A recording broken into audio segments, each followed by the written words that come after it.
ఆది దంపతులైన పార్వతీ పరమేశ్వరుల కళ్యాణం చూడాలి అంటే పూర్వజన్మ సుకృతం ఉంటే తప్ప చూడలేమంటున్నాయి పురాణ ఇతిహాసాలు.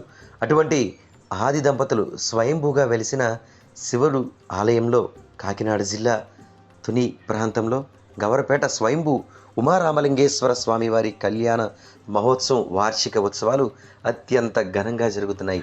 దీనిలో భాగంగా స్వామి అమ్మవార్ల కళ్యాణ మహోత్సవం ఈవో ఐఎన్ఎన్ రాజు, అదేవిధంగా దేవస్థానం ప్రధాన అర్చకులు కొండవీటి రామలింగేశ్వర శర్మ ఆధ్వర్యంలో కమనీయంగా జరుగుతున్నాయి.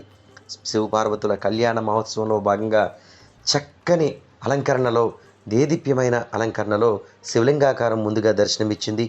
ఆపై పార్వతీ పరమేశ్వరుల కళ్యాణ మహోత్సవంలో భాగంగా చక్కని వేదికపై శివపార్వతులను వేయించింపచేసి గణపతి పూజ, పుణ్యహావచనం, కంకణధారణ, మాంగళ్యధారణ, తలంబ్రాలు ఘట్టాలు ఆధ్యాత్మిక పర్వంగా నిర్వహించారు. భక్తులు భక్తి శ్రద్ధలతో ఓం నమ శివాయ నామస్మరణ చేస్తూ కళ్యాణాన్ని కనులారా తిలకించారు. లోక కళ్యాణార్థం నిర్వహించిన ఈ కళ్యాణంలో పాలు పంచుకున్న చూసిన వారందరికీ కూడా ఆ ఆదిదేవుడైన మహాదేవుని శ్రీ పార్వతీదేవి ఆశీస్సులు నిండుగా ఉంటాయని అర్చక స్వాములు కొండవీటి రామలింగేశ్వర స్వామి తెలియజేశారు. తుని పట్టణంలో గవరపేటలో శ్రీ ఉమా రామలింగేశ్వర స్వామి ఈశ్వర క్షేత్రంలో ఈరోజు వార్షిక బ్రహ్మోత్సవంలో భాగంగా ఈరోజు స్వామివారి అమ్మవారి కళ్యాణం దిగ్విజయంగా జరుగుతుందండి. దానికి తుని పట్టణ ప్రముఖులు, నాయకులు అందరూ కూడా పాల్గొని స్వామివారి కార్యక్రమంలో పాల్పంచుకున్నందుకు చాలా ఆనందంగా భావిస్తున్నాను. తుని పట్టణంలో ఏకైక శివాలయం గవరపేట శివాలయం.